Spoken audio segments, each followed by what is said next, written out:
नमस्कार, मैं चंद्रशेखर जोशी। देवभूमि टुडे में आपका स्वागत है। उत्तराखंड के विधानसभा चुनाव में अब बमुश्किल एक साल का समय बाकी है।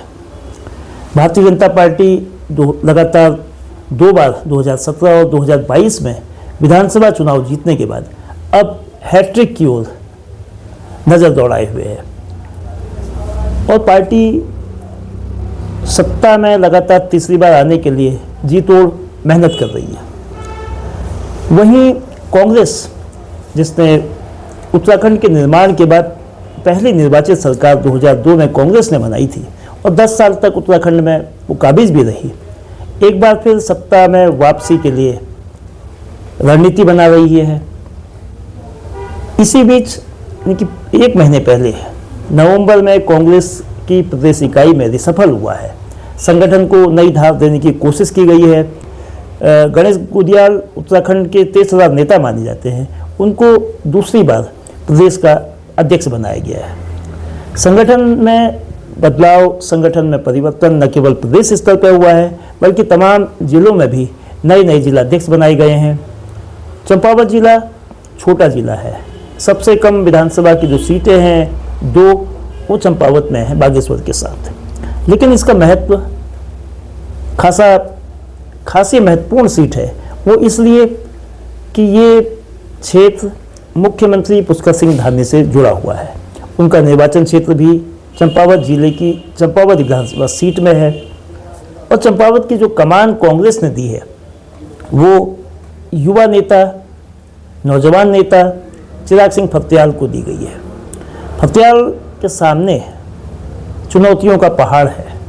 इस पर्वतीय क्षेत्र में कैसे कांग्रेस को पुनः स्थापित करते हैं, कैसे कांग्रेस के खोए हुए जनाधार को पाते हैं, संगठन को कैसे मजबूत करते हैं और जो गुटबाजियों में बटी, खेमे में बटी कांग्रेस को किस तरह से एक सूत्र में पिरोते हैं, ये तमाम चुनौतियां उनके सामने हैं। नौजवान हैं, जोशीले हैं, लेकिन अनुभव अभी उनको इस तरीके का जो मेनस्ट्रीम पार्टी है, वो यूथ कांग्रेस में रहे हैं। NSUI से उनकी राजनीतिक पारी की शुरुआत हुई है। 12 साल से अधिक का वक्त कांग्रेस में रहा है, लेकिन इस वक्त उनकी उम्र महज 30 साल है। तो क्या चुनौतियां हैं, कैसे निपटेंगे, इन सबको जानने के लिए खुद जिलाध्यक्ष चिराग फत्याल हमारे साथ हैं। फत्याल साहब, आपका बहुत स्वागत है। आप राजनीति में बेशक आपने कम उम्र से राजनीति शुरू करी, 16-17 साल की उम्र से, लेकिन जो मुख्य विपक्षी दल के रूप में कांग्रेस जैसी बड़ी पार्टी है प्रदेश के स्तर पर, राष्ट्रीय स्तर पर, उसके आप मुखिया हैं। ये जिला कांग्रेस की नज़र से खासा महत्वपूर्ण है। 2002 में दोनों सीटें जीती थी और उसके बाद वो स्थिति कभी नहीं आई और अभी मुख्यमंत्री पुष्कर सिंह धामी भी इस क्षेत्र से हैं। तो चुनौती को आप कैसे देखते हैं? आपकी प्राथमिकताएं जिलाध्यक्ष के रूप में क्या रहेंगी?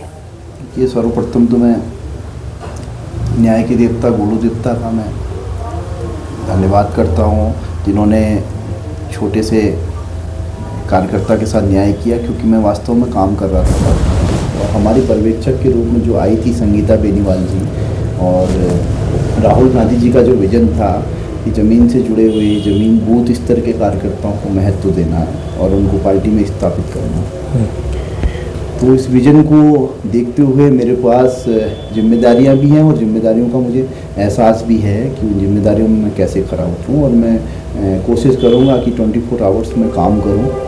देखिए, हमारे हाथ में काम करना है, परिश्रम करना है और जितनी कोशिश हो पाएगी मैं पूरी कोशिश करूँगा कि कांग्रेस इस ज़िले में दोनों सीटें जीते और आने वाले निकाय चुनाव, पंचायत चुनाव और लोकसभा चुनाव भी हम लोग मजबूती से लड़ें और जीतें। 2014 का लोकसभा चुनाव हुआ था, तब से कांग्रेस 2019 और 2024 3 चुनाव लगातार इस जिले में भी, अल्मोड़ा लोकसभा सीट में जो 4 जिले हैं उसमें चंपावत जिले में भी वो दोनों सीटों में लगातार हारी है।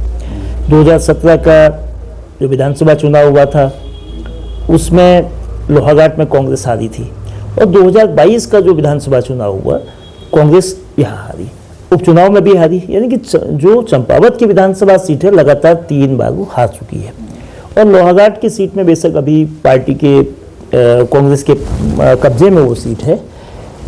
और इस वर्ष जो नगर निकाय के चुनाव हुए, 4 सीटें जो नगर क्षेत्र की हैं उसमें कांग्रेस हारी, बीजेपी जीती।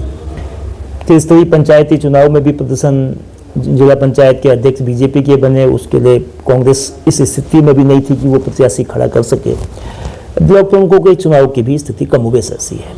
और इन तमाम परिस्थितियों के बाद आपको अब कमान मिली है, तो जो हार के सिलसिले को जमीन में जो आधार है राजनीतिक रूप से संगठन का, पार्टी का जो गिरा है, उसको कैसे वापस पाने के लिए, इन हारों को जीत में तब्दील करने के लिए क्या रणनीति रहेगी? देखिए, मेरी सबसे पहली प्राथमिकता है बूथ स्तर के कार्यकर्ताओं को मजबूत करना। उनके हर सुख दुख में पार्टी खड़ी रहे, आम जनमानस में भी पार्टी का पूरा हक बना रहे। पार्टी के कार्यकर्ता तो पार्टी के साथ हैं ही, लेकिन आम जनमानस में भी जो पार्टी की लोकप्रियता है वो मेंटेन रहे और पार्टी हर कार्यक्रम में, जनता के हर चीज़ों में वो इन्वॉल्व रहे।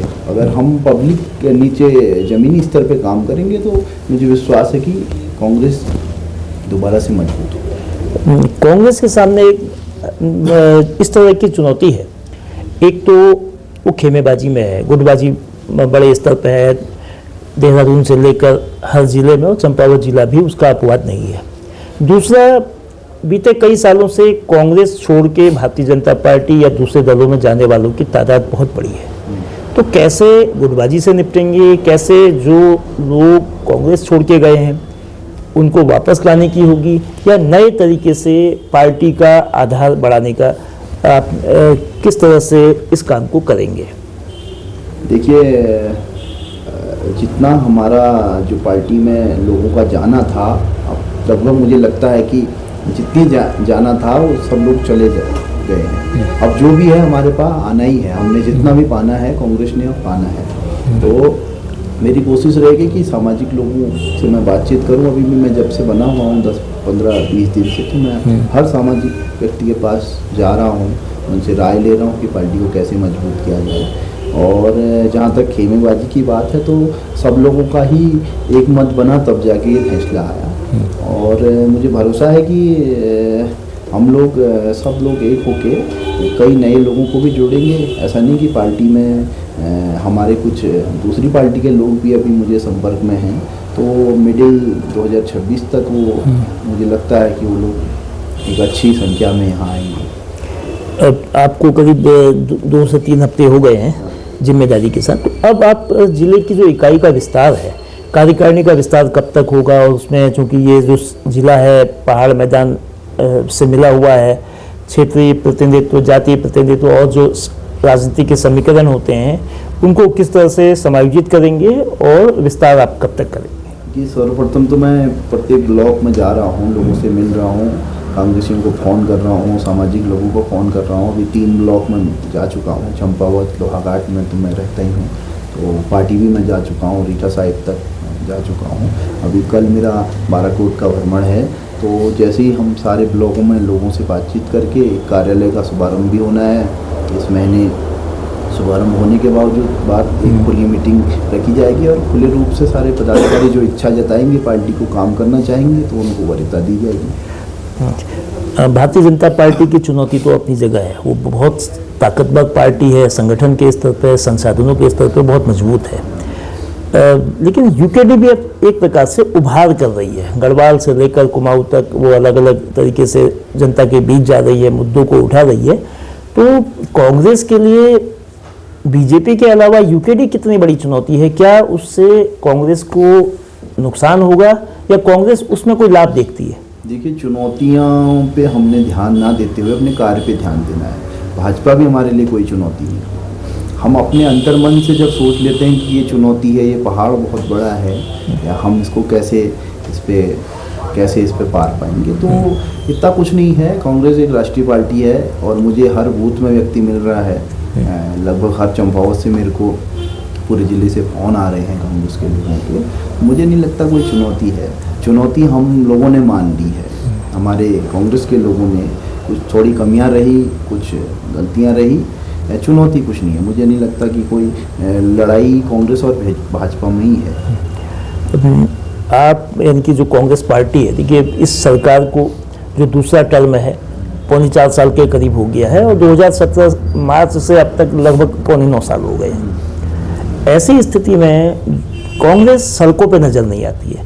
जो मुद्दे हैं, जो जनता के जो इशूज हैं, समस्याएं हैं, उनको लेकर चंपावत जिले में कांग्रेस की आमतौर पे वो निष्क्रियता दिखी। तो इसको अब जन विश्वास को जीतने के लिए, जनता के मुद्दों को उठाने के लिए क्या रणनीति अब रहेगी, जब चुनाव जो 2027 का है उसमें करीब 1 साल बाकी है, तो ये कैसे होगा? देखिए, रणनीति तब बनेगी जब बूथ स्तर का कार्यकर्ता मजबूत होगा। तो पहले ये 3-4-6 महीना तो मेरी प्राथमिकता ये रहेगी कि मैं बूथ स्तर तक लोगों को प्रत्येक बूथ में जाऊं।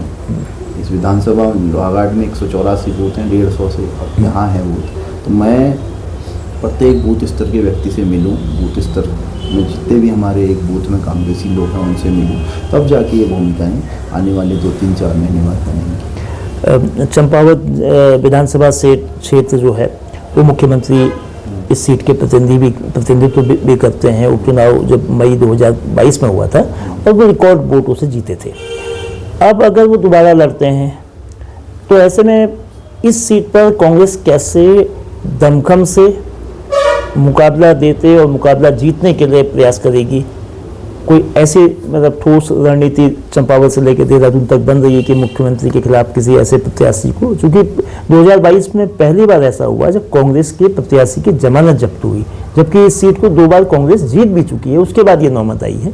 तो 27 में कैसा प्लान रहेगा? देखिए, लोगों की काफ़ी अपेक्षा थी हमारे मुख्यमंत्री हैं पुष्कर सिंह धामी जी से। तो हमारा पहाड़ का व्यक्ति जो था वो उनके प्रति काफ़ी अपेक्षा और उम्मीद रखता था कि यहाँ से मुख्यमंत्री आएंगे, और हमारे कुछ कांग्रेस के लोगों भी भाजपा में गए ताकि हमारे चंपावत जनपद का विकास हो सके। लेकिन अपेक्षाओं के अनुरूप कार्य नहीं हो पाया, और भाजपा आज पूरे देश में सत्ता विरोधी लहर झेल रही है। वो माने या ना माने, प्रकृति का नियम है, बदलाव जरूर होगा। तो जो संगठन को विस्तार देने के लिए, संगठन में नए लोगों को जोड़ने के लिए, सदस्यता को लेकर कोई अभियान चलाने के लिए क्या इस तरह की कोई मुहिम इस जिले के स्तर पर भी चलेगी? बिल्कुल चलेगी, बिल्कुल। बहुत जल्दी मैं नए साल से मैं लोगों से मिलना जुलना, सदस्यता कराना शुरू करूँगा। मेरा निवेदन है इस पूरी चंपावत जिले की जनता से, आग्रह है, आपके बेटे को, आपके भाई को चंपावत जनपद की जिम्मेदारी मिली है कांग्रेस की, वो आपकी भी जिम्मेदारी बनती है कि आप पार्टी को मजबूत कीजिए, और मैं प्रत्येक युवा को मजबूत करने का कार्य करूँगा। और राहुल जी का जो विजन है युवाओं को मजबूत करने का, अगर इस उम्र में जिला अध्यक्ष बना हूँ तो आने वाला समय भी युवाओं का है। तो अधिक से अधिक संख्या में आप लोग जुड़िए, और मैं भरोसा दिलाता हूँ कि आपके साथ हर कठिन परिस्थितियों में मैं खड़ा रहूँ। चिराग जी को भरोसा है कि वो पार्टी के हित में, पार्टी संगठन को मजबूत करने के लिए, पार्टी की गुटबाजी को कम करने के लिए लगातार काम करेंगे और लोगों को जोड़ेंगे, लोगों के मुद्दे उठाएंगे, तो लोगों का भरोसा भी जीतेंगे।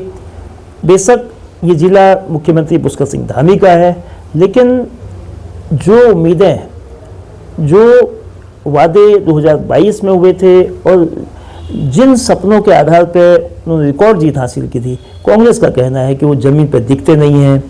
ऐसे में संगठन को मजबूत करके जनता के जो कोर इशूज है उनको उठाकर वो भारतीय जनता पार्टी को न केवल टक्कर दे सकेंगे बल्कि जीत का रास्ता भी तैयार कर सकेंगे।